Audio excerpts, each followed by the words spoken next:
আসসালামু আলাইকুম ওয়া রাহমাতুল্লাহি ওয়া বারাকাতুহু। ইন্নাল হামদালিল্লাহ নাহমাদুহু ওয়া নাস্তাঈনুহু ওয়া নু'মিনু বিহি ওয়া নাতাওয়াক্কালু আলাইহি ওয়া নাউযু বিল্লাহি মিন শুরুরি আনফুসিনা ওয়া মিন সাইয়্যাতি আ'মালিনা। মান ইয়াহদিহিল্লাহু ফালা মুদিল্লা লাহু ওয়া মান ইউদ্লিলহু ফালা হাদিয়া লাহু। وأشهد أن لا إله إلا الله وحده لا شريك له وأشهد أن محمدا عبده ورسوله.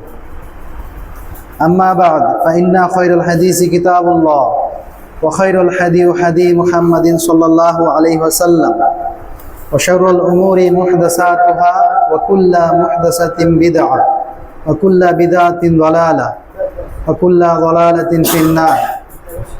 أعوذ بالله من الشيطان الرجيم.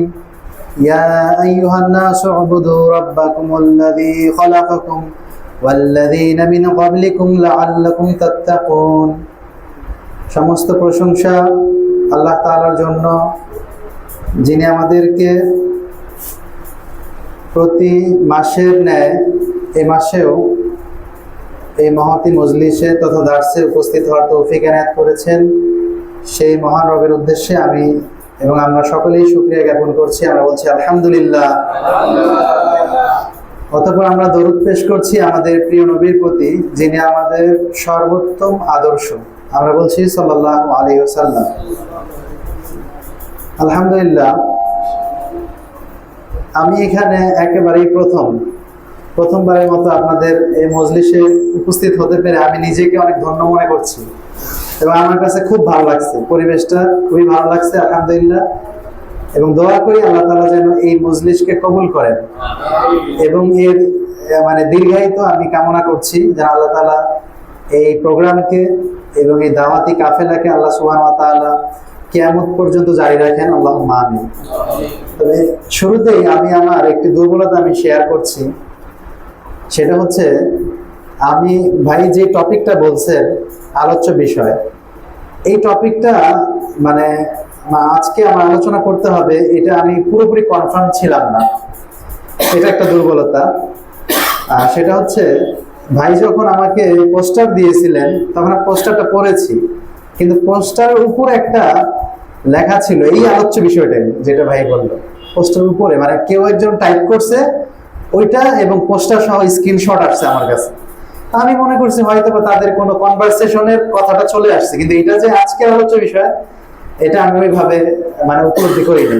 আমি মনে করছি যে যদি নির্দিষ্ট আলোচ্য বিষয় আমাকে তো আগেই বলবে ভালো হবে যে আপনি এটার উপরে আলোচনা করবেন এবং এতটুকু সময়। তো আমি মনে করছি যে সম্ভবত আমার মতো আমার করতে হবে, টপিক নির্ধারণ করতে হবে। যাই হোক, এই জন্য আমি ক্ষমা প্রার্থী যে আমি এটার উপরে আসলে প্রস্তুত না আলোচনা করার জন্য।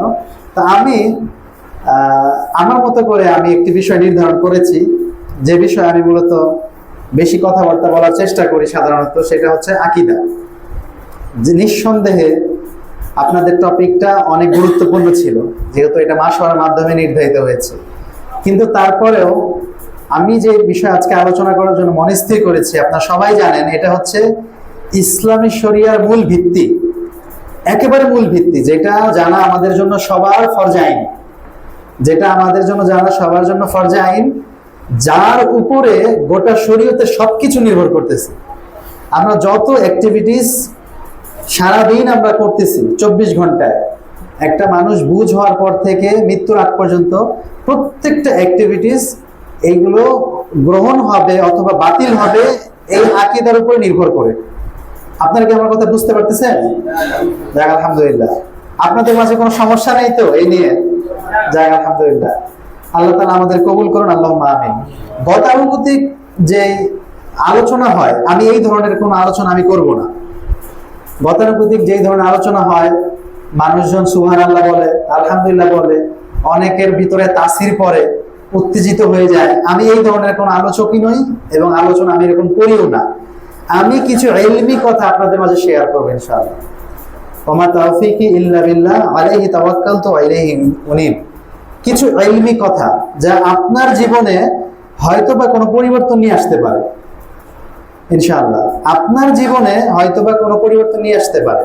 হতে পারে এই কথাগুলো আপনার জন্য নতুন, অথবা আপনি শুনেছেন এটা রিপিটেড, এটাও হতে পারে। আল্লাহ সুবহানাহু ওয়া তাআলা কোরআনুল কারীমে বলেছেন, ফাযাক্কির ফাইন্না যিকরা তানফাউল মুমিনিন, হে নবী আপনি মুমিনদেরকে স্মরণ করিয়ে দিন, কেননা তা মুমিনদের জন্য উপকারে আসবে। তাহলে আমরা যদি কোনো বিষয় জেনেও থাকি, সেটা যদি আমরা আবার জানি, তাহলে আমাদের সেটা কি উপকারে আসবে, আমরা আবার উদ্বুদ্ধ হব। এটা একটু মনিটর করতে হবে এই সাউন্ডটা। তো আমরা আবার উদ্বুদ্ধ হব। আর যদি না জানি, সেটা তো আমাদের জন্য আরো বড় ধরনের প্লাস পয়েন্ট। তো আজকে আমার আলোচ্য বিষয় হচ্ছে ঈমান শাস্ত্রের মূলনীতি এবং তার মৌলিক নীতিমালা। ঈমান শাস্ত্রের মূলনীতি এবং তার মৌলিক নীতিমালা। আমরা শুরুতেই বলেছি যে আমরা কিছু ইলমি কথা বলবো। আচ্ছা, কয়টা বাজে শেষ করতে হবে আলোচনা? 8টায়। ঠিক 8টায়, আলহামদুলিল্লাহ। তাহলে আমরা আমাদের আলোচনায় চলে যাচ্ছি। ঈমান যে শব্দটির সাথে আমরা অনেকেই পরিচিত, মোটামুটি আমরা সবাই পরিচিত। ঈমান শব্দটি কি আসলে? যেহেতু আমরা সবাই এখানে ঈমানদার আমি মনে করি, এবং ঈমান নিয়ে আমাদের কবর যেতে হবে, আমরা বিশ্বাস রাখি, তাহলে ঈমান শব্দটা কি এবং ঈমান কাকে বলে সেটা আমাদের জানতে হবে। আমি যদি জিজ্ঞেস করি আপনাদেরকে যে ঈমান মানে কি, আপনারা কি কেউ বলতে পারবেন ঈমান শব্দের শাব্দিক অর্থ কি? আপনাদের কি কারো জানা আছে? বিশ্বাস। আচ্ছা, মাশাআল্লাহ। হ্যাঁ, ঈমানের একটি অংশ হচ্ছে বিশ্বাস, একটি অংশ। ঈমান মূলত একটি মুরাক্কাব বিষয়, অনেকগুলো বিষয় নিয়ে গঠিত। আমার কথাগুলো খুবই খেয়াল করবেন। ঈমান অনেকগুলো বিষয় নিয়ে গঠিত। হ্যাঁ, তার মধ্যে একটা বিষয় হচ্ছে বিশ্বাস, এটা একটা উপকরণ ঈমানের। আরো অনেকগুলো বা আরো দুটো উপকরণ আছে। ঈমান শব্দের অর্থ বিশ্বাস নয়। ঈমান শব্দের সরাসরি অর্থ, শারঈ অর্থ বিশ্বাস করা যাবে না। এটা বুঝতে হলে আমরা বুঝতে পারবো যদি ঈমানের বিপরীত যেটা, সেটা যদি বুঝতে পারি। ঈমানের বিপরীত কি? কুফর। আহসান। ঈমানের বিপরীত হচ্ছে কুফর। কুফর শব্দের অর্থ কি? অস্বীকার করা। যদি কুফর শব্দের অর্থ অস্বীকার হয়, তাহলে ঈমান শব্দের অর্থ কি? স্বীকার করা বা স্বীকৃতি প্রদান করা। আপনার অর্থ পেয়েছেন? এটাই হচ্ছে সঠিক অর্থ, এটা হচ্ছে সঠিক অর্থ। ঈমানকে যদি আমরা শাব্দিক অর্থ করতে চাই, এই অর্থ নিয়ে আসা ছাড়া আর কোনো অর্থ নেই। কারণ হচ্ছে ঈমান হচ্ছে তিনটি জিনিসের সমন্বয়। তার মধ্যে একটি হচ্ছে তাসদিক বিল জিনান, ইকরার বিল লিসান, তাসদিক বিল জিনান, আল আমাল বিল আরকান। একটি হচ্ছে অন্তরে বিশ্বাস, একটা উপকরণ, অন্তরে বিশ্বাস। আরেকটি হচ্ছে মুখের স্বীকৃতি। আপনি যে অন্তরে বিশ্বাস করেন, সেটা মুখ দিয়ে প্রকাশ না করলে সেটা কিন্তু বোঝা যাবে না, এটা কাউন্ট হবে না। আরেকটা হচ্ছে আপনি যে স্বীকার করতেছেন আপনি ঈমানদার, তাহলে কাজে সেটাকে পরিণত করতে হবে, অঙ্গ প্রত্যঙ্গের মাধ্যমে আমল করে বাস্তবায়ন করতে হবে। এটা হলো তৃতীয় ধাপ। তাহলে প্রথমত বিশ্বাস বা দৃঢ় বিশ্বাস, দ্বিতীয়ত মুখের স্বীকৃতি বা স্বীকার করা, ঘোষণা দেওয়া, তৃতীয়ত আমলে বাস্তবায়ন করা। এই তিনটা সমন্বয় হচ্ছে কি? ঈমান। এখন খুব খেয়াল করেন, এখন ঈমান দিয়ে যদি আপনি বলেন যে ঈমান অর্থ বিশ্বাস, তাহলে আর দুইটা কি করবে? কথা বুঝতে পারতেছেন? আপনি যদি বলেন যে ঈমান অর্থ বিশ্বাস, তাহলে ঘোষণা কে দিবে, আমল কে করবে? একটা বৃহৎ শ্রেণী এই মুসলিমদের মধ্যে হতে যে সমস্ত ফিরকা পথভ্রষ্ট হয়ে গেছে, তাদের মধ্যে বৃহৎ শ্রেণী মনে করে যে ঈমান মানে শুধু বিশ্বাস, আমলের সাথে কোনো সম্পর্ক নাই। এটা এক শ্রেণী মানুষ মনে করে। এর উদাহরণ দিচ্ছি। তাদের মধ্যে একটা গ্রুপ হচ্ছে এই যে তথাকথিত বাউল গ্রুপ আছে না, এই বাউল নামক ফাউল গ্রুপ, এরা এই ধরনের বিশ্বাস করে যে জীবনে একবার বিশ্বাস করলেই ব্যাস হয়ে গেল, আর কোন আমলের প্রয়োজন নেই। এদেরই কিন্তু কথা এক শ্রেণীর লোকদের যে নামাজ না পড়লে কি হবে, আমার ঈমান ঠিক আছে। বুঝছেন এটা কোত্থেকে আসছে? এটা ওদের থেকে আসছে যে এদের নামাজ পড়া লাগে না, নামাজ না পড়লেও যদি ঈমান ঠিক থাকে, তাহলে এরা কত বড় ঈমানদার চিন্তা করেন। রাসূল সাল্লাল্লাহু আলাইহি সাল্লামের নামাজ না পড়ে ঈমান ঠিক রইল না, সাহাবীদের রইল না, মানে তাদের ঈমান টিকাইতে গেলে নামাজ পড়া লাগলো, সাহাবীদের নামাজ পড়তে হলো, কোনোদিন একটা ওয়াক্ত নামাজ তারা পরিত্যাগ করেনি।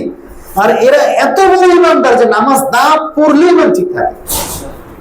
মানে এটা কোন ইস্যুকে মানে মানে কি বলবো, এটা কোন ইস্যুকে মানে হাইলাইট করছে, আপনাকে বুঝতে পারছেন? মানে ইমানের সাথে আমলের কোনো সম্পর্ক নেই। এটা হচ্ছে সেই সমস্যা। মানে এইটা তারা বলতেছে ইমান হচ্ছে শুধু বিশ্বাসের নাম, ইমান হচ্ছে শুধু বিশ্বাসের নাম। আপনি অন্তরে বিশ্বাস করেন আল্লাহ তাআলা আছেন, ব্যাস এতটুকুই, আপনার কোনো আমলের প্রয়োজন নেই। এটা হচ্ছে তাদের কথা। ওইটারই আপডেট ভার্সন হচ্ছে নামাজ না পড়লে ইমান ঠিক আছে। এই শ্রেণীর কথাবার্তাগুলি একটা শ্রেণী বলে এই কথাগুলো, যা আমরা মুসলিম সম্প্রদায় ইমানের সংজ্ঞা না জানার কারণে, ইমানের অর্থ না জানার কারণে আমরা অনেক সময় বলে ফেলি। তা আমাদের সামনে অনেকে বলতেছে, কিন্তু আমরা বুঝতেছি না যে সমস্যা কোথায়। এটা যে এত বড় বিধ্বংসী কথা, এটা যে আপনার ইমান নষ্ট হওয়ার জন্য যথেষ্ট, যে ব্যক্তি কথা বলবে তার ইমান নষ্ট হওয়ার জন্য যথেষ্ট, এটা কিন্তু বুঝতেছি না। যদি বুঝতাম তাহলে আমরা সাথে সাথে এটা প্রতিবাদ করতাম।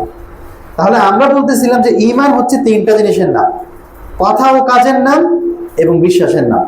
এই তিনটার সমন্বয় হচ্ছে কি ইমান। এটা যদি আপনি এক কথায় প্রকাশ করতে চান তাহলে স্বীকৃতি বা স্বীকার করা আপনাকে বলতে হবে অর্থ হিসাবে। কিভাবে দেখেন, যখন মানুষ কোনো বিষয়ে স্বীকৃতি দেয়, কোনটা স্বীকৃতি দেয়? যে সেটা বিশ্বাস করে সেটাই কি স্বীকৃতি দেয় বা ঘোষণা দেয়। তো মানুষের অন্তরে যেটা বিশ্বাস, এটাই কিন্তু সে স্বীকৃতি দেওয়ার মাধ্যমে প্রকাশ করে।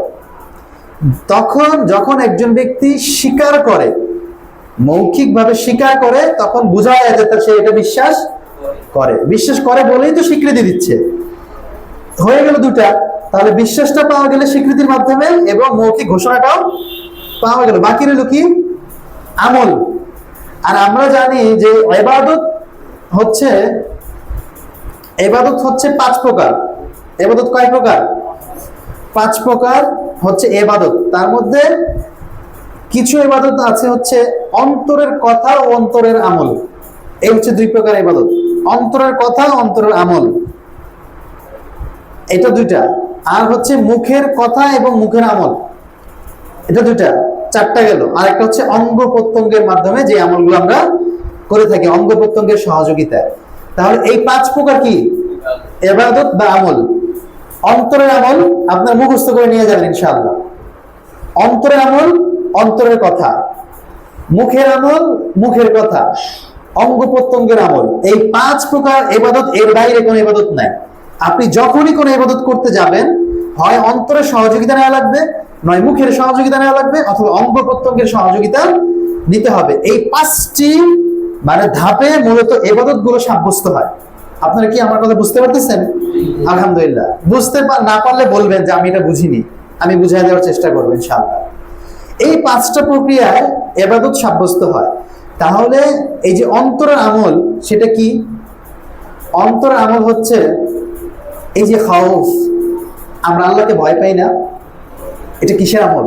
অন্তরের আমল। আমরা আল্লাহকে ভালোবাসি না, আমরা বলি না হুব্বু ফিল্লাহ ওয়াল বুগদু ফিল্লাহ, যে আমরা আল্লাহর জন্যই কাউকে ভালোবাসি অথবা আল্লাহর জন্যই কাউকে ঘৃণা করি। এই যে আপনি আল্লাহর জন্য ভালোবাসেন বা আল্লাহকে ভালোবাসেন, এগুলো কি হচ্ছে? এগুলো অন্তরের আমল, অন্তরের ইবাদত। এগুলো সরাসরি আপনি আল্লাহকে সম্মান করেন না সবচেয়ে বেশি, এটা হচ্ছে কি বলেন আমার সাথে? এটা অন্তরের আমল, অন্তরের ইবাদত। আচ্ছা, তাহলে আপনি যখন বিশ্বাস করে নিছেন অলরেডি, তখন আপনি আল্লাহকে ভালোবেসেছেন, আল্লাহকে আপনি একক বলে স্বীকৃতি দিয়েছেন, এগুলো অন্তরের আমল অলরেডি হয়ে গেছে। এবং মুখে যে আপনি বললেন, এই মুখে বলা হচ্ছে কি মুখের ইবাদত। মুখের কথা এবং মুখের আমল দুইটাই হচ্ছে মুখের ইবাদত। এই যে আমরা সুবহানাল্লাহ বলি না, সুবহানাল্লাহ, আলহামদুলিল্লাহ, এগুলো হচ্ছে কি জবানের কথা, মুখের আমল। এই যে কথা বলতেছি, এগুলো হচ্ছে মুখের আমল। তো যখন একজন ব্যক্তি স্বীকৃতি দেয়, স্বীকার করে, তখন একই সাথে তার অন্তরের আমল হয়ে যায়, মুখের আমলও হয়ে যায়। অন্তরে বিশ্বাস হয়ে যায় এবং মুখের মাধ্যমে তার স্বীকৃতিটাও হয়ে যায়। এই জন্য স্বীকৃতির মাধ্যমে টোটালটাই কি গোটাটাই আদায় হয়ে যায়। এই জন্য ঈমান শব্দের অর্থ হচ্ছে কি স্বীকৃতি দেওয়া বা স্বীকার করা, যেটা কুফরের বিপরীত। আলহামদুলিল্লাহ, এই ঈমান শব্দটা হচ্ছে মুসলিমদের সাথে খাস। ঈমান শব্দটা কি মুসলিমদের সাথে খাস। আমরা কখনো বলি না যে বৌদ্ধদের ঈমান এইরকম, এটা কি বলি? এটা বলি না। আমরা বলি না যে নাস্তিকরা এইরকম ঈমান পোষণ করে, এটা কি বলি?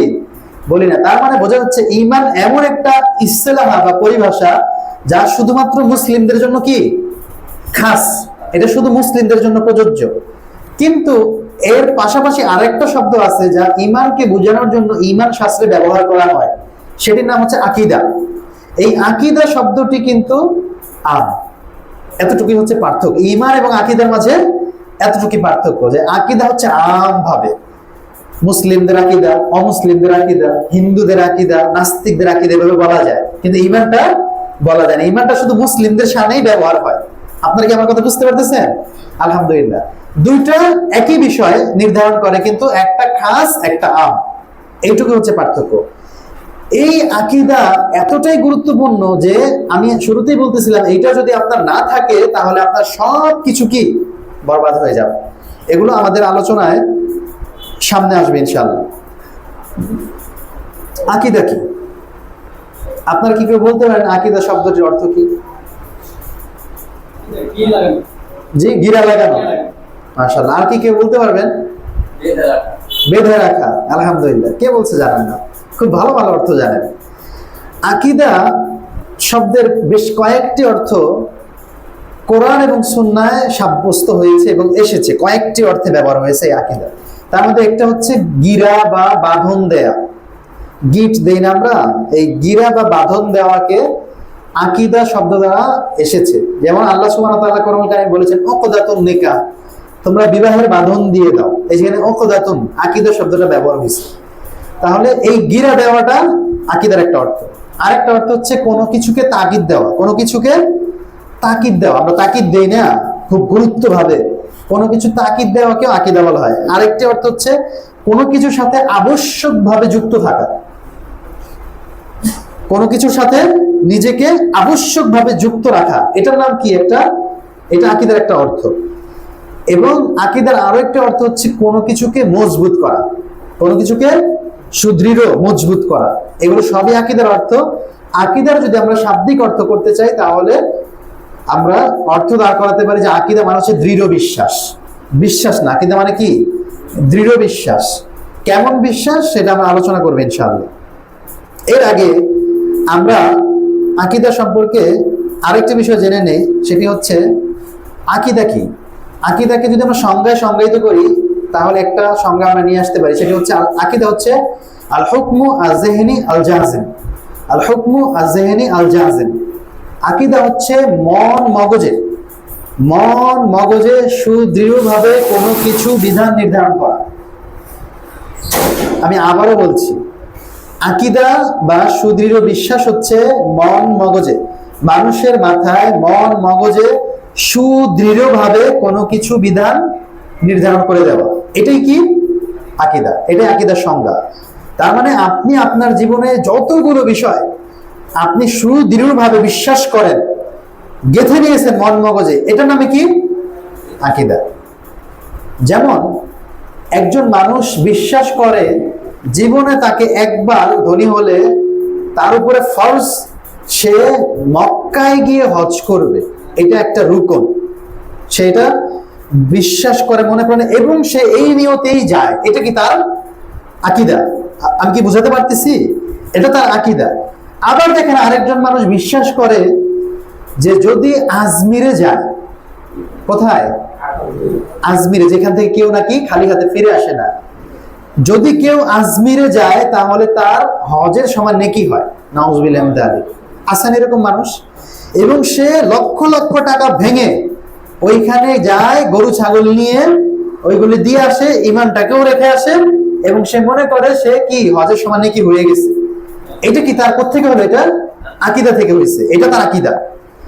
তাহলে এর মাধ্যমে বোঝা গেল আকীদা ওইটাই যা মানুষ ধারণ করে ভিতরে, খুব মজবুত এই জিনিসটা। এই আকীদার কারণে এই দ্বীনের বিভেদ, কেউ নাস্তিক, কেউ হিন্দু, কেউ বৌদ্ধ, কেউ মুসলিম। আবার এই আকীদার কারণে মুসলিমদের মধ্যেই বিভিন্ন বিভাজন দেখবেন, এই আকীদার কারণে। কারণ এইগুলো আকীদার বিভক্তির কারণে, আকীদার সঠিক বুঝ না থাকার কারণে এই বিভক্তগুলো গড়ে উঠেছে। এইগুলো এই মুসলিমদের মধ্যে যতগুলো মানে আপনার দলালাত, যতগুলো গোমরাহি রচনা হয়েছে, সবগুলোর ভিত্তি কি? আকীদা। তারা কোনো না কোনো ভাবে পথভ্রষ্ট হয়েছে আকীদার ভিত্তিতেই, যার কারণে তারা অন্যদিকে রচনা হয়েছে। আচ্ছা, তাহলে এর মাধ্যমে আমরা আরেকটা জিনিস বলতে চাই, সেটা হচ্ছে যেহেতু আকীদা সবার হতে পারে, একটা মুসলিমের হতে পারে, একটা অমুসলিমের আকীদা থাকতে পারে, তার মানে আকীদা শুদ্ধ হয় আবার অশুদ্ধও হয়। আকীদার প্রকার কয়টা তাহলে? দুইটা। আকীদা শুদ্ধ হতে পারে, অশুদ্ধ হতে পারে, এর বাইরে কিছু নাই। হয় শুদ্ধ হবে, নয় অশুদ্ধ হবে। কারণ হলো এই দুটার ভিতরেই মানুষ, এই দুটার ভিতরে আপনি মানুষকে পাবেন, এর বাইরে পাবেন না। আমরা সেই বিষয়গুলো সামনে ইনশাআল্লাহ আলোচনা করব। আমরা আরেকটি বিষয় বলবো, সেটা হচ্ছে এই যে আকীদার বিষয়টা বা ঈমানের বিষয়টা, যে আমাদের, আমি শুরুতেই বলতেছিলাম যে ফরজ, এটার বিষয়ে আপনাদের কি রকম ধারণা আছে আমি জানি না, তবে আমি আজকে একটু তথ্য দিব। সেটি হচ্ছে একজন বিবেকবান, তাকলিফ, এটাকে শরীয়তের পরিভাষায় বলা হয় তাকলিফ। তাকলিফ মানে হচ্ছে এমন ব্যক্তি যার উপরে শরীয়তের বিধিবিধান প্রযোজ্য হয়। আপনারা আমার কথা বুঝতে পারতেছেন? এমন মানুষ, যেই মানুষটার উপর শরীয়তের সমস্ত বিধিবিধান প্রযোজ্য, যেমন পাগল না, সুস্থ, নাবালক বা শিশু না, হ্যাঁ, অ্যাডাল্ট, তেমনি ভাবে মানে আপনার প্রতিবন্ধী না, মানসিক ভারসাম্যহীন না, একেবারে সুস্থ যে মানুষটা, প্রাপ্তবয়স্ক, একে বলা হয় তাকলিফ। একজন বিবেকবান মানুষ, হ্যাঁ, একজন বিবেকবান মানুষের উপরে সর্বপ্রথম ফরজ কি? একজন বিবেকবান মানুষের উপরে সর্বপ্রথম কি ফরজ? এখানে আমরা সবাই বিবেকবান, মাশাআল্লাহ। মানুষ, আমি বলেছি মানুষ, মুসলিম না। যে বিবেকবান তার উপরে সর্বপ্রথম আবশ্যকীয় কাজটা কি? সেটা হচ্ছে আউয়াল ওয়াজিবুল মুকাল্লাফ। একজন বিবেকবান মানুষের উপরে সর্বপ্রথম কাজ হচ্ছে তাওহীদের স্বীকৃতি দেওয়া, ঈমানের স্বীকৃতি দেওয়া। এটা হচ্ছে প্রথম কাজ। দলিল হচ্ছে সূরা বাকারার আপনার 21 নম্বর আয়াত। আল্লাহ তাআলা বলতেছেন, ইয়া আইয়ুহান নাসু উবুদু রাব্বাকুমুল্লাযী খালাকাকুম, হে মানুষ সকল, তোমরা তোমাদের সেই রবের ইবাদত করো যিনি তোমাদেরকে সৃষ্টি করেছেন, মিন ক্বাবলিকুম, যিনি তোমাদের পূর্ববর্তীদেরকেও সৃষ্টি করেছেন, লাআল্লাকুম তাত্তাকুন, যাতে করে তোমরা সংযত হতে পারো। এইখানে একটা জিনিস খেয়াল করেন, আল্লাহ সবাইকে বলতেছেন ইয়া আইয়ুহান নাস, হে লোক সকল, হে মানুষেরা, তোমরা সবাই সেই রবের ইবাদত করো যিনি তোমাদেরকে সৃষ্টি করেছেন এবং তোমাদের পূর্ববর্তীদেরকে সৃষ্টি করেছেন। মানে আপনি যেই ধর্মেই বিশ্বাস করেন না কেন, নিজেকে বিশ্বাসী মনে করেন না কেন, আপনাকে আল্লাহ সুবহানাহু ওয়া তাআলা বলছেন, আপনি যেহেতু মানুষ, আপনাকেই বলছেন যে তোমরা তোমাদের রবের ইবাদত করো। এখন দেখেন, আমরা জানি ইবাদতটা শুধুমাত্র মুসলিমদের উপরে কিন্তু প্রযোজ্য, হিন্দুর উপরে কোনো ইবাদত নেই, অমুসলিমদের জন্য কোনো ইবাদত নেই। তাহলে আল্লাহ যে বলতেছেন সবাইকে, আল্লাহ যে বলতেছেন সমস্ত মানুষকে, ইয়া আইয়ুহান নাস, তিনি বলেননি ইয়া আইয়ুহাল্লাযীনা আমানু, এটা বলেননি, হে ঈমানদারগণ, এটা বলেননি। তিনি বলেছেন আইয়ুহান নাস, হে লোক সকল, হে মানুষেরা। এটার মধ্যে সবাই শামিল আমরা। এই ইবাদতটা কি? এটাই হলো আউয়াল ওয়াজিবুল মুকাল্লাফ, যে একজন বিবেকবান ব্যক্তির উপরে, সে ব্যক্তি যে কোনো ব্যক্তি হতে পারে, তার উপর প্রথম ওয়াজিব বা আবশ্যক হচ্ছে সে তাওহীদের স্বীকৃতি দিবে। এটা তার উপরে আবশ্যক। এই জিনিসটাই হলো আকীদা বা বিশ্বাস, যা আমাদের জন্য সার্বিক জীবনে প্রয়োজন। আজকে আমরা ঈমান থেকে অনেক দূরে। ঈমানের ভুলভাল সংজ্ঞা, ভুলভাল অর্থ আমাদেরকে এমনভাবে আষ্টে পৃষ্ঠে ধরেছে যে আমরা ঈমানটাকে দাঁড় করাতে পারি না। আমরা ঈমানটাকে দাঁড় করাতে পারি না, সঠিক রূপরেখায় আমরা দাঁড় করাতে পারি না যে আমরা কিভাবে এটা কনসেপ্টটা আমরা নিব ঈমানের। অথচ এটা ছিল আমাদের প্রথম প্রায়োরিটি। একজন মুসলিম হিসাবে আমাদের প্রথম প্রায়োরিটি এটা হওয়া দরকার ছিল যে আমরা ঈমানটা কি শিখবো, ইমানটা জানবো, ইমানের দাওয়াত দিব, এটা আমরা দরকার ছিল। তো ভাই এখানে বলতেছে যে তাওহীদটা সম্পর্কে একটু ধারণা দিতে। আলহামদুলিল্লাহ, যেহেতু রিলেটেড বিষয় আমি ধারণা দেওয়ার চেষ্টা করছি। তাওহীদ একইভাবে একটা গুরুত্বপূর্ণ বিষয়।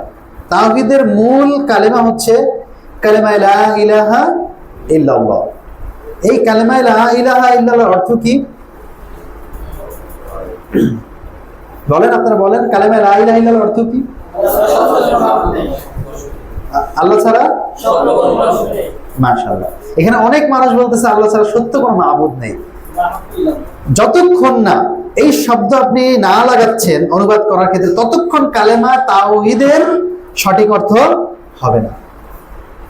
এটা লাজিম, এটা আবশ্যক। এটা কালেমা লা ইলাহা ইল্লাল্লাহ অর্থ হচ্ছে লা মা'বুদা বিহাক্কিন ইল্লাল্লাহ, যে আল্লাহ ছাড়া প্রকৃত কোনো মাবুদ নেই, সঠিক কোনো মাবুদ নেই। আমাদের দেশে অনুবাদ কি হয় যে আল্লাহ ছাড়া কোনো মাবুদ নেই। আল্লাহ ছাড়া যদি মাবুদ বলা হয় কাকে? মাবুদ বলা হয় যিনি উপাস্য, যার ইবাদত মানুষজন করে, তিনি কি মাবুদ, তাকেই মাবুদ বলা হয়। বাংলাদেশে হাজারো মাবুদ হাজারো মানুষজনের মাবুদ আছে, দেখবেন গাছ, কুমির, কচ্ছপ, জীবন্ত মানুষ। আমরা তার উপাধি দিচ্ছি না, বলতেছি না, আপনারা বুঝতে পারতেছেন, জীবন্ত মানুষ অথবা মরা মানুষ, তিনি মাবুদ হয়ে বসে আছেন। নাউজুবিল্লাহ। মানুষজন তার ইবাদত করতেছে, সিজদা দিচ্ছে, নজর নেওয়াজ করতেছে, ধর্ণা দিচ্ছে, মানত করতেছে, তাহলে এগুলো ইবাদত না? এগুলো কার জন্য করতেছে? ওই মাবুদটার জন্য। তাহলে বোঝা যাচ্ছে অনেক ভুয়া মাবুদ আছে পৃথিবীতে, অনেক কি নকল ভুয়া মাবুদ আছে, মাবুদের দাবিদার। তাহলে আল্লাহ এইগুলো থেকে কি সম্পূর্ণ মুক্ত, এগুলোর সাথে আল্লাহ সুবহানাহু ওয়া তাআলার কোনো সম্পর্ক নাই। আল্লাহ হচ্ছে রিয়েল, একেবারে সলিড, একদম সত্য মাবুদ। এই জন্য বলতে হবে আল্লাহ ছাড়া প্রকৃত বা সত্য কোনো মাবুদ নেই। যেগুলো দেখতে পাচ্ছেন এগুলো কি সব ভুয়া মাবুদ, এগুলো ভুয়া। একমাত্র সত্য মাবুদকে আল্লাহ। এটা হচ্ছে কালেমায়ে তয়্যিবার অর্থ। এটা যতক্ষণ আপনি অর্থ না করবেন ততক্ষণ কিন্তু হবে না, অর্থ হবে না। তেমনি ভাবে আমরা বেসিক কিছু বিষয় নিয়ে কিন্তু পয়েন্ট আকারে আলোচনা করতেছি। আমরা ঈমান সম্পর্কে বলেছি, আকীদা সম্পর্কে বলেছি, এখন তাওহীদ সম্পর্কেও কিছু টাচ দিলাম। আমাদের সময় সাথ দিবে না, শুধু তাওহীদের একটি বিষয় আমরা আরেকটু ডিটেলস আলোচনা করব আপনাদের জ্ঞাতার্থে। তার মধ্যে সেটি হচ্ছে তাওহীদের কয়টি প্রকার? তিনটি প্রকার নাকি তিনটি অংশ হবে? হ্যাঁ, তিনটি অংশ হবে। আমরা শুনতেছি না তাওহীদের তিনটি প্রকার? তাওহীদের তিনটি অংশ, এটা শুদ্ধ। তাওহীদ তিনটি বিষয় নিয়ে গঠিত। যেমন ঈমানের ক্ষেত্রে বললাম, কয়টি বিষয় লাগে ঈমান হতে? আপনারা বলেন, তিনটি লাগে। বিশ্বাস, মুখের ঘোষণা, কাজের বাস্তবায়ন, এই তিনটা সমন্বয় যেমন ঈমান। তাওহীদ তিনটা বিষয় লাগবে, তিনটা ছাড়া তাওহীদ হয় না। তিনটার কোনো একটা যদি কারো অনুপস্থিত থাকে তাহলে তার তাওহীদ হয়নি। তার মধ্যে একটা হচ্ছে আর রুবুবিয়্যাত, বা আল্লাহ সুবহানাহু ওয়া তাআলাকে রব হিসাবে একক সত্তা মেনে নেওয়া, যে তিনি একমাত্র রব। তিনি কি? আল্লাহ তাআলা একমাত্র রব। আচ্ছা, এবং আল্লাহ সুবহানাহু ওয়া তাআলা একমাত্র ইবাদতের মালিকানা, হকদার। এটাকে বলে তাওহীদুল উলুহিয়্যাত বা তাওহীদুল ইবাদা। তাওহীদুল উলুহিয়্যাত বা যাবতীয় ইবাদতগুলো শুধুমাত্র আল্লাহর জন্য নির্দিষ্ট করা, এটাকে বলা হয় আল উলুহিয়্যাহ। এটা হচ্ছে তাওহীদের দ্বিতীয় অংশ। তৃতীয় অংশ হচ্ছে আল আসমা ওয়াস সিফাত, যে আল্লাহ তাআলা যতগুলো সুন্দর সুন্দর নাম সমূহ, গুণ সমূহ, এগুলো শুধুমাত্র কার জন্য খাস করা? আল্লাহর জন্য খাস করা। যে এই নামগুলো, এই গুণগুলো আল্লাহ তাআলা ছাড়া আর কারো নেই, হতে পারে না। এই তিনটি বিষয় নিয়ে কি তাওহীদটা? আচ্ছা, জাযাকাল্লাহু খাইরান। এই তিনটি বিষয় নিয়ে তাওহীদ কি গঠিত। এখন প্রকার এবং অংশের মাঝে আমরা একটু বিশ্লেষণ করি, আপনারা বুঝতে পারবেন, আমি সহজেই করব। প্রকার বলা হয় কমপ্লিট কোনো বিষয়কে, একদম পরিপূর্ণ কোনো বিষয়কে প্রকার বলা হয়। যেমন আমরা উদাহরণ দিচ্ছি, যদি বলা হয় যে একটা কাঠের দরজা, একটা আপনার সামনে তিনটা দরজা আছে, একটা কাঠের, একটা লোহার, একটা প্লাস্টিকের। এই তিনটাই কি পরিপূর্ণ দরজা কিনা? তিনটা পরিপূর্ণ দরজা না এক একটা? আমি যদি বলি কাঠের দরজা, এটা কি একটা দরজা না? না, ও স্বয়ং সম্পূর্ণ দরজা না? আলহামদুলিল্লাহ। যদি আমি বলি প্লাস্টিকের দরজা, তাহলে এটা পরিপূর্ণ দরজা হলো না? তাহলে এইগুলো হচ্ছে দরজার কি প্রকার ভেদ বা প্রকার। যখনই প্রকার আসবে পরিপূর্ণ কোনো বিষয়কে বোঝানোর জন্য প্রকারটা ব্যবহার করা হয়। যখন বলবো দরজা হচ্ছে তিন প্রকার, লোহার দরজা, কাঠের দরজা, প্লাস্টিকের দরজা, তাহলে এগুলো কি এক একটা পরিপূর্ণ দরজা। কিন্তু আমরা যদি বলি যে তাওহীদ তিন প্রকার, তার মধ্যে এক প্রকার হচ্ছে রুবুবিয়্যাত, এটা একটা এক প্রকার তাওহীদ, তাহলে রুবুবিয়্যাত কি তাওহীদ? এটা কি পরিপূর্ণ তাওহীদ? কেউ ধরেন রব হিসাবে আল্লাহকে মেনে নিয়েছে, তার কি তাওহীদ কমপ্লিট হয়েছে? সে কি মুমিন হয়েছে? হয় নাই।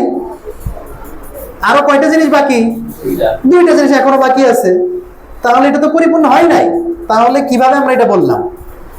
মক্কার আরব মুশরিকরা আল্লাহকে রব হিসেবে মানতো না? মানতো। আপনারা কি কেউ বলতে পারবেন রব কাকে বলে? রব কাকে বলে? রব এবং ইলাহের মাঝে পার্থক্য করে শিখতে হবে। যতক্ষণ রব এবং ইলার মাঝে পার্থক্য আপনি করতে পারবেন না, ততক্ষণ ঈমান পরিপূর্ণ হবে না। আমরা বলতেছিলাম তাওহীদের তিনটি অংশ, একটি হচ্ছে রব হিসাবে আল্লাহকে মেনে নেওয়া, ইলাহ হিসাবে আল্লাহকে সাব্যস্ত করা দ্বিতীয়টি। তাহলে রব একটা বিষয়, ইলাহ আরেকটা বিষয়, এই দুইটাকে গুলিয়ে ফেলে অনেকে। এই রব এবং ইলার মাঝে পার্থক্য করা শিখতে হবে। রব, রব হচ্ছে তিনি যার কাছে এমন কিছু আছে যা আপনার কাছে নেই, তিনি হচ্ছে রব। যা উপর থেকে আসে এটা হচ্ছে রবের কাজ। যা উপর থেকে আসে আমাদের কাছে সেটা কার কাজ? রবের কাজ। এই যে নাজিল করেন না আল্লাহ তাআলা ওহী, এটা কার থেকে আসে? রব। রব কোথায় আছে? উপরে। তাহলে যা উপর থেকে আসে তা কার কাজ? সহজে বোঝার জন্য বলছে, এটা এটা চিনতে পারবেন, এটা রবের কাজ। সন্তান কে দেয়? রব দেয়। ওটা মানুষ পারবে? তাহলে এটা কার কাজ? রবের কাজ। এটা রুবুবিয়াতের অংশ। শেফা কে দেয়? শেফা, সুস্থতা, রব দেয়। আইনদাতা কে? রব। খালেক, স্রষ্টা কে? রব। মালিক কে? রব। তাহলে বোঝা গেল যা উপর থেকে আসে, যা আমাদের হাতে নেই, কোনোভাবেই নেই, এগুলো রবের অংশ, এগুলো রবের কাজ। চিনতে পারছেন? রবকে চিনতে পারছেন ভালো করে? যাক আলহামদুলিল্লাহ। যা নিচ থেকে, নিচের থেকে আমরা উপরে পাঠাই, এগুলো হলো উলুহিয়াতের অংশ। এগুলো কিসের অংশ? উলুহিয়াতের অংশ বা ইবাদতের অংশ। এই যে আমরা সালাত আদায় করে আসলাম না বান্দারা, আল্লাহর জন্য করেছি না? আল্লাহর জন্য নিবেদন করেছি না? এইগুলো যে আল্লাহর জন্য আমরা পাঠাচ্ছি, এগুলো হচ্ছে উলুহিয়াত বা ইবাদত। এইগুলো যার জন্য পাঠানো হয়েছে তিনি ইলাহ। তিনি কি? ইলাহ বা উপাস্য বা মাবুদ। তাহলে আমরা যাবতীয় ইবাদত গুলো, যা কিছু সালাত, সিয়াম, হজ, যাকাত, দান, সাদাকা, যত ইবাদত আমরা উপর দিকে পাঠাই আল্লাহর জন্য, এগুলো কি? উলুহিয়াত বা ইবাদত। কথা বুঝতে পারছেন? তাহলে এই ইবাদত গুলো যার কাছে পাঠানো তিনি ইলাহ, এই বিষয়টাকে বলা হয় উলুহিয়াত। আর যা উনি আমাদের জন্য পাঠায় এগুলো কি? রুবুবিয়াত। এই হলো রব এবং ইলাহের মাঝে মৌলিক পার্থক্য। এইগুলো নিয়ে বিস্তারিত আলোচনা করা যায়। আমি যদি কখন এখানে আসি, এরকম নির্দিষ্ট টপিকের উপরে আমি ইনশাআল্লাহ আলোচনা করার চেষ্টা করব, রব সম্পর্কে, ইলাহ সম্পর্কে, এবং ঈমান শাস্ত্রীয় যতগুলো বিষয় আছে পার্ট বাই পার্ট আমি আপনাদেরকে জানানোর চেষ্টা করব ইনশাআল্লাহ। আমি ঈমান নিয়ে আলোচনা করতে পছন্দ করি। আকীদা মানুষকে জানাতে, বিশুদ্ধ আকীদার চর্চা, পঠন পাঠন, এগুলো আমি পছন্দ করি বেশি, কারণ এটাই আমাদের জন্য বেশি গুরুত্বপূর্ণ। এটা না থাকলে আমাদের কোনো কার্যক্রমের কোনো মানে নেই। এটা মূল ফাউন্ডেশন। ইনশাআল্লাহ আমি এক আলোচনাতে সব কুলাবে না, আমি এভাবে ইনশাআল্লাহ সময় দেওয়ার চেষ্টা করব যদি কখনো সুযোগ হয় ইনশাআল্লাহ। তাহলে আমাদের আলোচনার সময় শেষের দিকে, তাহলে আমরা বলতেছিলাম তিনটি বিষয় নিয়ে তাওহীদটা গঠিত। একটা হচ্ছে রুবুবিয়াত, একটা হচ্ছে উলুহিয়াত, একটা হচ্ছে আসমা সিফাত। তাহলে আপনি যখন বলবেন যে তাওহীদের তিনটি প্রকার, তাহলে এই যে রুবুবিয়াত যার, যেটা আপনার যার আছে, তার তো তাওহীদ হয়নি। আপনি প্রকার বললে বোঝা যায় কমপ্লিট একটা তাওহীদ, কিন্তু শুধু রুবুবিয়াত থাকলে তাওহীদ হয় না। আবার কারো ধরেন উলুহিয়াত এবং রুবুবিয়্যাত ঠিক আছে, তার কি তাওহীদ হইছে? হয় নাই। তাহলে কিভাবে হলো? তার মানে বোঝা গেল এগুলো এক একটা কি তাওহীদের অংশ। এগুলো কোনো একটা বাদ পড়লেই আর তাওহীদটা কমপ্লিট হচ্ছে না। কমপ্লিটলি তাওহীদ হওয়ার জন্য কি লাগবে? তিনটাই লাগবে। তাহলে এগুলো প্রকার নয়, মূলত এগুলো কি অংশ, এগুলো তাওহীদের এক একটা অংশ। হ্যাঁ, এই অংশগুলো মিলেই তাওহীদটা গঠিত হয়। যেমন ভাবে এর কোনো একটা অংশ থাকলে সেটাকে তাওহীদ ধরা যায় না। যেমন আরবদের ছিল, অনেকের বিভিন্ন নবীর জাতিদের মাঝেও ছিল। আলহামদুলিল্লাহ, আল্লাহ তাআলা আমাদেরকে বোঝার তৌফিক দান করুন, আল্লাহুম্মা আমিন। এইভাবে আমাদের প্রত্যেকটা বিষয় জানতে হবে ঈমান সংক্রান্ত। একটা বিষয় যদি আমরা জানি ভালোভাবে এবং বুঝতে পারি, এইটাই আমাদের নাজাতের জন্য ইনশাআল্লাহ যথেষ্ট হবে। এটা হচ্ছে এই জিনিস, এটা হচ্ছে এরকম বরকতময় জিনিস। আল্লাহ তাআলা আমাদেরকে বোঝার তৌফিক দান করুন, আল্লাহুম্মা আমিন। আমরা আরো কিছু বিষয় ইনশাআল্লাহ আলোচনা করব। সেটা হচ্ছে এই আকীদা বিষয়টি কোরআন এবং হাদিসে অনেক এসেছে। আকীদা শব্দটি অনেক এসেছে, যা মানে অনেক অনেক এসেছে। এটা নিয়ে অনেক আমাদের দেশের কিছু লোকজন ইখতিলাফ তৈরি করে যে আকীদা শব্দ গ্রহণযোগ্য না। এইটা যারা বলে ওনারা মূলত সহিহ আকীদার কোনো কিতাব হয়তো পড়েনি, আকীদা সংক্রান্ত কোনো কিতাব, ঈমান সংক্রান্ত কোনো কিতাব আদি হয়তো বা সালাফে সালেহিনদের পড়েনি, অথবা একেবারেই মানে সহিহ আকীদাকে বিরোধিতা করার জন্য এগুলো বলে যে আকীদা শব্দটা কোরআনে নেই। অনেকে এরকম বলে যে আকীদা শব্দ কোরআন হাদিসে নেই। এটা ভুল। আকীদা শব্দ বহুত জায়গায় বর্ণিত হয়েছে এবং সালাফে সালেহিনগণ এই শব্দ ব্যবহার করেছে। আমাদের ইমাম আবু হানিফা রাহিমাহুল্লাহ, যিনি আহলুস সুন্নাহ ওয়াল জামাতের বড় একজন ইমাম, তিনি স্বয়ং নিজেই এই শব্দ ব্যবহার করেছেন। তার বিখ্যাত কিতাব আকীদার উপরে আল ফিকহুল আকবার, ঈমান শাস্ত্রের উপর আকীদার উপরে প্রাচীন, একেবারে প্রাচীন কিতাবদের মধ্যে একটা কিতাব সমূহের মাঝে আল ফিকহুল আকবার, সেখানে তিনি বিস্তারিত আলোচনা করেছেন। সেখানে তিনি এই শব্দ নিয়ে এসেছেন, অন্যান্য ইমামরা নিয়ে এসেছেন, প্রত্যেক ইমাম নিয়ে এসেছেন। তাহলে এটা নিয়ে কোনো ইখতিলাফ নেই।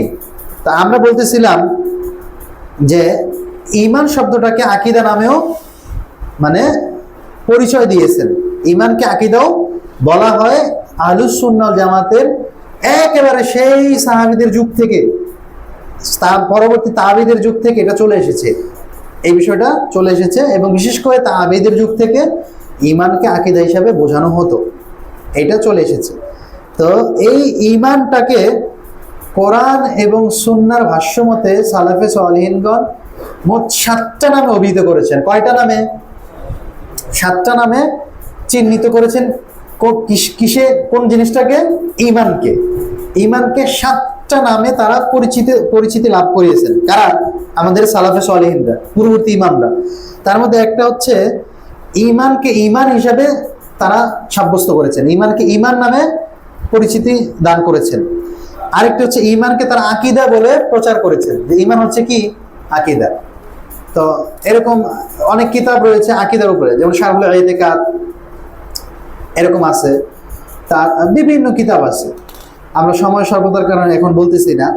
ঈমানকে তারা তাওহীদ হিসাবে স্বীকৃতি দিয়েছে। ঈমানের আরেকটি নাম কি? তাওহীদ। এর কারণ হচ্ছে দেখবেন ঈমানের মূল মাসালা হচ্ছে তাওহীদকে ঘিরে, আল্লাহর একত্বকে ঘিরে। দেখবেন ঈমানের যে মূল মানে উপকরণ, এইটা সংশ্লিষ্ট বিষয় সব। এই জন্য ঈমানকে তারা তাওহীদ হিসাবে মানে সাব্যস্ত করেছেন এই নামে। এবং তারা আরো ঈমানকে আস-সুন্নাহ নামে পরিচিতি দিয়েছেন। ঈমানকে তারা আস-সুন্নাহ বলেছেন এবং ঈমানকে তারা আশ-শরিয়া বলেছেন। এগুলোর উপরে বিভিন্ন কিতাব রচিত হয়েছে। ঈমানকে উসুলুদ্দিন বলেছেন তারা, সালাফে সালেহিনগণ উসুলুদ্দিন হিসেবে আখ্যায়িত করেছেন। ঈমানকে আল ফিকহুল আকবার নামেও সর্বশেষ এই নামটিতেও তারা পরিচয় লাভ করিয়েছেন, যেটা ইমাম আবু হানিফা রাহিমাহুল্লাহ করেছেন। ঈমানকে তিনি আল ফিকহুল আকবার বলে সাব্যস্ত করেছেন, যে বড় ফিক। ঈমান হচ্ছে কি? বড় ফিক। আমরা ফিক বুঝি না, যে ফিকহি মাসআলা মাসাইল। তো ঈমান হচ্ছে আল ফিকহুল আকবার, মানে এটা হলো ফিকহের জগতে সবচেয়ে বড় ফিক।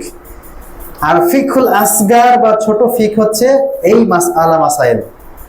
যেগুলো আমরা ফিক বলে জানি, নামাজের, মানে রোজার, হজ, যাকাতের, এই যে মাসলা মাসলা, এগুলো ফিকহুল আসগার, ছোট ফিক। আর বড় ফিক কি?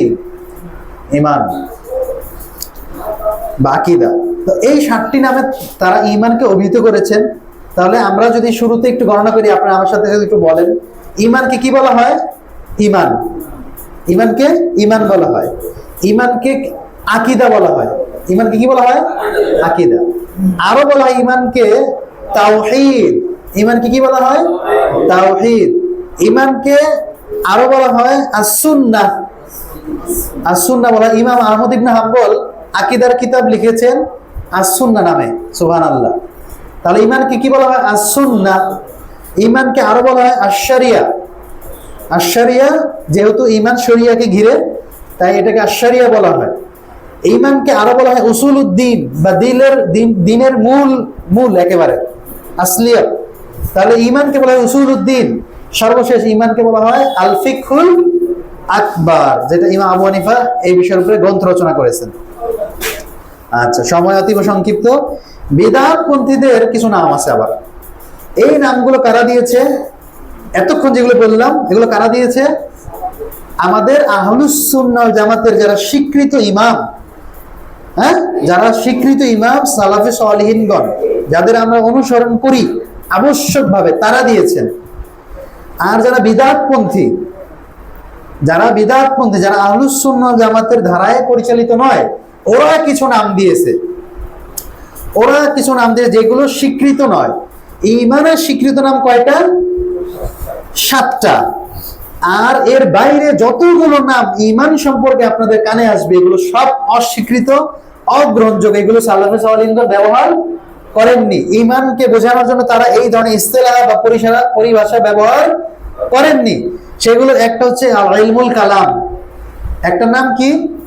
ইলমুল কালাম বা কালাম শাস্ত্র। কালাম শাস্ত্রের অনেক জনক আছে, বা অনেক ব্যক্তিত্ব আছে, যারা ইসলামটাকে ধ্বংস করে গেছে। ইসলাম তো আর কেউ ধ্বংস করতে পারবে না, তারা তাদেরকে শেষ করছে, তাদের অনুসারীদেরকেও শেষ করছে। ইসলামে কালাম শাস্ত্র বলে কোনো শাস্ত্র নেই, মনে রাখবেন। ঈমানের ভিতরে এই ধরনের কোনো ইসতিলাহাত বা পরিভাষা গ্রহণযোগ্য নয়। সাহাবীরা, সালফে সালিহিন এগুলো বুঝাতেন না। এইগুলোর ভিতরে ডুব দেওয়া মানেই হচ্ছে আপনার ঈমানকে প্রশ্নবিদ্ধ করা। কথা বুঝতে পারতেছেন? আল্লাহ তাআলা কোরআনুল কারিমে বলেছেন, যদি তোমরা তাদের মতো করে ঈমান আনতে পারো, তাদের মতো করে, তাদের মতো করে, তাহলে তোমরা হেদায়েত পাবে। এখানে তাদের দ্বারা উদ্দেশ্য হচ্ছে সাহাবীরা। সুবহানাল্লাহ। তারা সাহাবীরা যে ঈমান নিয়ে জান্নাতে চলে গেছে, ওই ঈমান আমার ধারণ করতে কোনো অসুবিধা আছে? নেই। আমরা সেটার উপরেই তো থাকতে চাই।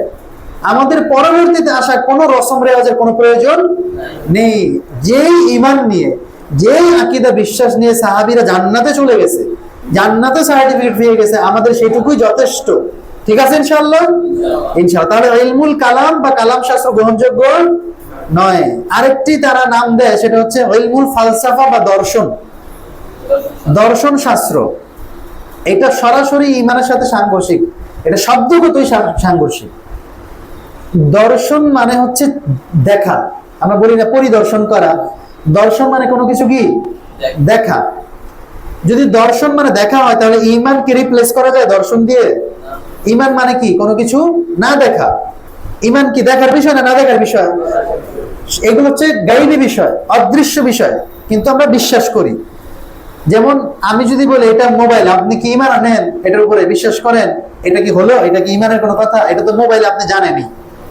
আমি যদি বলি আমি একটা মানুষ, এই বিষয়ের উপর আপনি ঈমান আনেন, বিশ্বাস করেন, তাহলে এটা কি খাটবে? কথা খাটবে না। আমি তো মানুষ, দেখাই যায়। কিন্তু ঈমান হচ্ছে এমন সব বিষয়, আল্লাযীনা ইউমিনুনা বিল গায়ব, যে ঈমানদার যারা, তারা গায়বের প্রতি কি করে? বিশ্বাস করে। ঈমানের সবগুলো বিষয় গায়বের সাথে সংশ্লিষ্ট। আল্লাহর উপরে বিশ্বাস। আল্লাহকে কি আমরা দেখে বিশ্বাস করছি না দেখে? না দেখে। মালাক, ফেরেশতাদের প্রতি না দেখে। রাসূলদেরকে আমরা দেখছি না দেখে। তারপরে কিতাব সমূহ যেগুলো চলে গেছে দেখছি না দেখে। আখিরাত, জান্নাত, জাহান্নাম, কবর দেখছি না দেখে। তাহলে ঈমানের যত বিষয়বস্তু, এগুলো কি না দেখে বিশ্বাস করার নাম। আর দর্শন মানে হচ্ছে চোখে দেখে বিশ্বাস করা। তাহলে দর্শন কিভাবে ঈমান হবে? এটা সম্ভব? কোনোদিন সম্ভব না। ঈমান গায়বী বিষয়, না দেখে বিশ্বাস করার নাম। আর দর্শন মানেই হচ্ছে কি দেখার বিষয়, যা চাক্ষুষ দেখা যায়। তাহলে এটার সাথে এটার কোনো সম্পর্ক নেই, কোনো সম্পর্কই নেই। এটার নাম হচ্ছে ইলমুল ফালসাফা বা ফিলোসফি। আমাদের বিশ্ববিদ্যালয়গুলোতে ফিলোসফির উপর ডিপার্টমেন্ট আছে, অনার্স করে, মাস্টার্স করে মানুষ। ইসলামিক ফিলোসফি আবার নাম দিছে, ইসলামিক কুফর। এগুলো ইসলামিক না, এগুলো কি কুফুরি। এগুলোর সাথে ইমানের কোনো সম্পর্ক নেই। ইসলামিক কোনো ফিলোসফি হয় না। যারা দার্শনিক তাদের সাথে ইসলামের কোনো সম্পর্ক নেই। তারা আরো কিছু নাম দেয়, তার মধ্যে একটা হচ্ছে মেটাফিজিক্স। দেখবেন বাজারে বই পাওয়া যায় মেটাফিজিক্স নামে। আপনারা কি কেউ দেখেছেন এই নামে বই? কেউ দেখেছেন? ইসলামী বইয়ের যত মেলা হয় ওখানে গেলে পাবেন মেটাফিজিক্স বইয়ের নাম বা মেটাফিজিক্স। তারা আরো নাম দেয় আল মাওরাআত তাবিয়া, এটা একটা নাম ঈমান শাস্ত্রকে বোঝানোর জন্য। বিদআতপন্থীদের নাম এগুলো। আরো নাম দেয় ইলমুত তাসাউফ। তাসাউফ বুঝেন তো? তাসাউফ বুঝছেন না? তাসাউফ মানে হচ্ছে সুফিবাদ, পীর মুরিদি। এটা একটা মানে আলাদা জগৎ। তারা ঈমান শাস্ত্রকে বোঝানোর জন্য বলে যে এটা করলে ঈমান পরিপূর্ণ হবে বা ইসলামকে পরিপূর্ণভাবে প্র্যাকটিস করা যাবে। যেই জিনিস সাহাবা একরামদের প্রয়োজন পড়েনি, ওই জিনিস আমাদেরও প্রয়োজন পড়বে না ইনশাআল্লাহ। এটার নামে কি? ঈমান। আমরা কি বুঝতে পেরেছি? যাক, আলহামদুলিল্লাহ। এইগুলো সব মানব রচিত। মানব রচিত তো বটেই, এবং এগুলো কি অস্বীকৃত, যা সালাফে সালেহদের দ্বারা সাব্যস্ত হয়নি। যেগুলো হয়েছে আমরা 7টা বলেছি, এর বাইরে যতগুলো আছে এগুলো সব বাতিল। পারবেন না ইনশাআল্লাহ বাতিল করে দিতে? এই অন্তর থেকে সব বাতিল। এগুলো আমাদের কোনো প্রয়োজন নেই। আল্লাহ তাআলা আমাদের বোঝার তৌফিক দান করুন। অলরেডি 8টা বেজে গেছে। আমি কি আরো আলোচনা করবো নাকি গুটাবো? হ্যাঁ, দর্শন নিয়ে আমি আগেও বললাম, আবার একটু বলতেছি। আসলে মানে দর্শন নিয়ে আপনি গোমরাহিতে যাবেন। এটা কি আমি একটু বলি, আর একটু যদি ব্যাখ্যা করি। যারাই দর্শন শাস্ত্র নিয়ে চর্চা করেছেন, দার্শনিক হওয়ার চেষ্টা করেছেন, তারা শেষ পর্যন্ত আল্লাহকেই অস্বীকার করছেন। এটা কেন আমি বলতেছিলাম, ওই যে প্রত্যেকটা জিনিসের মূল একটা ব্যাপার আছে না। আরবিতে একটা আপনার প্রবাদ আছে, সেটা হচ্ছে প্রত্যেক জিনিস তার মূলের দিকে টানে। কিসের দিকে টানে? মূলের দিকে ফিরে যায়, মূলের দিকে, গোড়ার দিকে। এখন এইখানে যদি আপনি কিছু বাতাস ছেড়ে দেন, একটা বেলুনকে ব্লাস্ট করে, বেলুনের ভিতরে বাতাস আছে না, এই বাতাসগুলো, এই বড় যে বাতাস আছে যা আমরা চোখে দেখতেছি, এগুলোর সাথে মিশে যাবে না? যাবে কি যাবে না? তার মানে ও মূলের দিকে ফিরে যাবে, অস্তিত্বের দিকে কি ফিরে যাবে। এইখানে যদি আপনি অনেকগুলো পানি ঢেলে দেন বেশি করে, এই পানি কি অন্য যে পানি আছে ওই পানির দিকে কি গড়িয়ে যাবে, দেখবেন ওগুলোর সাথে মিলবে গিয়ে, তাই না? নদীতে, ড্রেনে, খালে, বিলে চলে যাবে, মূলের দিকে ফিরে যায়। আপনি এখানে যদি আগুন ধরিয়ে দেন, এই আগুন যখন যদি বড় হয়ে যায়, ও দেখবেন অন্য যে বড় আগুন আছে ওগুলোর সাথে গিয়ে মিলিত হবে। যেটা বৈদ্যুতিক আগুন বলেন, যে কোনো আগুন বলেন, মিলে বিশাল হয়ে যাবে। এই এখন অক্সিজেনের ব্যাপারটা এমন, আপনি যদি অক্সিজেন ছেড়ে দেন, এই অক্সিজেন অন্য অক্সিজেন, বড় কোনো অক্সিজেনের সাথে কি মিলিত হবে। মানে প্রত্যেক জিনিস তার মূলের দিকে, গোড়ার দিকে ফিরে যায়। এটা কিন্তু একটা বাস্তব ব্যাপার। তো যার মানহাজ যেটা, যেই বিষয়টা যেটা নিয়ে গঠিত, সে সেই দিকে ফিরে যাবে। এই জন্যই দেখবেন যে ওই যে তার অন্তরে বিশ্বাস যে আজমিরে গেলে হজের সমান নাকি হয়, ও কোনোদিন আর আরবে যাওয়ার তৌফিক পায় না। কারণ ওখানে তো তার কমপ্লিট হয়ে গেছে হজ, ও কেন পয়সা খরচ করে আরবে যাবে, মক্কা যাবে? ওই যে সে তার ধারণাই যেহেতু এটা, ও মূলের দিকে ফিরে গেছে, ওই দিকেই গেছে। ওর মন কখনো মক্কায় টানে না, ওর মন সবসময় ইন্ডিয়াতেই টানবে। কথা বুঝছেন তো? যেহেতু বিষয়টার নাম হচ্ছে দর্শন শাস্ত্র বা চোখে দেখা বিষয়, তাহলে এখানে আল্লাহকে কখনো সাব্যস্ত করতে তারা পারবে না। তারা কি করে? ফার্স্টে বলে, এটা তো বিশাল আলোচনার বিষয়, কিন্তু আমি ওইভাবে বলতে পারবো না। এটা তারা পরমাত্মা সাব্যস্ত করে একটা পর্যায়ে গিয়ে, পরমাত্মা সাব্যস্ত করে যে এটা হচ্ছে মানে জেহেন, এটা হচ্ছে কি শুধু আকলে আপনি খালি ধারণা, যে একটা পরমাত্মা বলতে কিছু একটা আছে। যেমন আমরা সরাসরি আল্লাহর সত্তাকে বিশ্বাস করি, মুমিনরা আল্লাহর জাত সত্তা বিশ্বাস করেন না, অস্তিত্বে বিশ্বাস করেন না, আছে আমরা বিশ্বাস করি না দেখেই। ওরা বলতেছে আমরা আল্লাহ সত্তা আমরা বিশ্বাস করি না, কারণ সত্তা বলতে গেলে এখানে অনেক কিছু চলে আসে। হ্যাঁ, তারা প্রথমেই কিয়াস করে বান্দার উপরে। সত্তা বলতে গেলে একটা নির্দিষ্ট জায়গার ব্যাপার লাগে, ওখানে জায়গার ভিতরে তিনি আছেন, একটা দিক আছে, কোন দিকে আছেন, জায়গাটা কোথায় আছে, কোন মুখ করে আছে, অনেক কিছু চলে আসে। এত কিছু দরকার নাই, তারা একটা পরমাত্মা নির্ধারণ করে যার ক্ষমতা হচ্ছে শুধু আকল পর্যন্ত। আমার শেষ করে দিব আলোচনা, একটু খেয়াল করেন। যার মানে যেটা কতটুকু আকলে ধরে, এটা কোনো বাস্তব অ্যাক্টিভিটিস নেই। যেমন আমরা আল্লাহকে বিশ্বাস করি বলে তার জন্য ইবাদত করি, তার কাছে চাই, তাই না, তাকে ঘিরেই সব। ওদের বাস্তবে কোনো অ্যাক্টিভিটিস নেই, ওটা খালি ধারণা মাত্র। মাথায় রাখবেন এই পর্যন্ত, জাস্ট মাথায় রাখবেন যে একটা পরমাত্মা আছে। এইটা করতে করতে একটা পর্যায়ে যখন দেখে প্লাসে মাইনাসে টিকতেছে না, খুঁজেই পাওয়া যাচ্ছে না সেই পরমাত্মাকে। পরমাত্মা যদি থাকি সেটা তো দেখা দিতে হবে, কারণ এটা তো ফিলোসফি, দর্শন, দেখতে হবে। যেটা নাই ওটা কেমনে হয়, ওটা থাকতে হবে, একটা স্ট্রাকচার থাকতে হবে। যখন খুঁজে পায় না, সার্চ করতে করতে খুঁজে পায় না, একটা পর্যায়ে তো অস্বীকার করে যে এই ধরনের কোনো পরমাত্মাও নেই, মানে আল্লাহ বলতে কিছুই নেই। ওরা শেষ পর্যন্ত নাস্তিক হয়ে মারা যায়। এই জগতের দুঃখজনক হলো সত্য, এই জগতের একজন হচ্ছে যাকে সবাই আমরা মানি, বিশাল কিছু মনে করি, তার নাম হচ্ছে আপনার ইলাহিয়াত, তার বিখ্যাত গ্রন্থ ইবনে সিনা। আমরা বিশাল মনীষী মনে করি না? আবার গর্বের সাথে অনেকে বলি যে ইসলামিক দার্শনিক। আমি আগেই বলেছি ইসলামিক কোনো দার্শনিক হয় না। উনি এই দর্শন শাস্ত্রে সারা জীবন পার করে গেছেন, এবং ওনার বিখ্যাত যে কিতাব ইলাহিয়াত, সেইখানে উনি আলোচনা করতে গিয়ে শেষ পর্যন্ত ঈমানের কোনো রূপরেখা তিনি দাঁড় করাতে পারেন না, এবং স্রষ্টার যে অস্তিত্ব সেটাকেও তিনি সাব্যস্ত করতে পারেননি, ব্যর্থ হয়েছে। আল্লাহ তাআলা আমাদেরকে বোঝার তৌফিক দান করুন, আল্লাহুম্মা আমিন। আমি আমার আলোচনা এখানে শেষ করছি। আল্লাহ তাআলা আমাদেরকে এই যতটুকু আমরা আলোচনা শুনলাম এগুলোর উপরে বোঝার তৌফিক দান করুন, আল্লাহুম্মা আমিন। সেই অনুযায়ী আমল করে তৌফিক দান করুন, এবং আমাদের মাঝে যারা জানে না তাদেরকে জানানোর তৌফিক দান করুন, আল্লাহুম্মা আমিন। আমাদের মাঝে যারা অসুস্থ, আল্লাহ সুবহানাহু ওয়া তাআলা প্রত্যেককে পরিপূর্ণ সুস্থতা দান করুন, আল্লাহুম্মা আমিন। আমাদের মাঝে যে সকল ভাইরা বিভিন্ন সমস্যায় জর্জরিত, আল্লাহ সুবহানাহু ওয়া তাআলা তাদের প্রত্যেককেই সেই সমস্যা দূর করে দিন, আল্লাহুম্মা আমিন। আমাদের মাঝে যে সমস্ত ভাইরা সহিহ আকীদার দিশা পায়নি, আল্লাহ তাআলা এই নিয়ামত দান করুন, আল্লাহুম্মা আমিন। যে সমস্ত মুসলিম ভাই ও বোনেরা পৃথিবীর আনাচে কানাচে কাফের কর্তৃক নির্যাতিত, আল্লাহ সুবহানাহু ওয়া তাআলা তাদেরকে হেফাজত করুন, আল্লাহুম্মা আমিন। এবং যে সমস্ত কাফেররা তাদেরকে নির্যাতন করছে, আল্লাহ তাদেরকে হেদায়েত দান করুন, আল্লাহুম্মা আমিন। যদি তাদের তাকদীরে হেদায়েত না থাকে তাহলে আল্লাহ তাআলা তাদেরকে ধ্বংস করে দিন, বলুন আল্লাহুম্মা আমিন।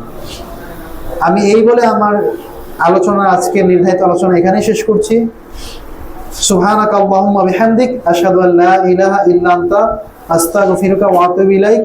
আসসালামু আলাইকুম ওয়া রাহমাতুল্লাহি ওয়া বারাকাতুহু।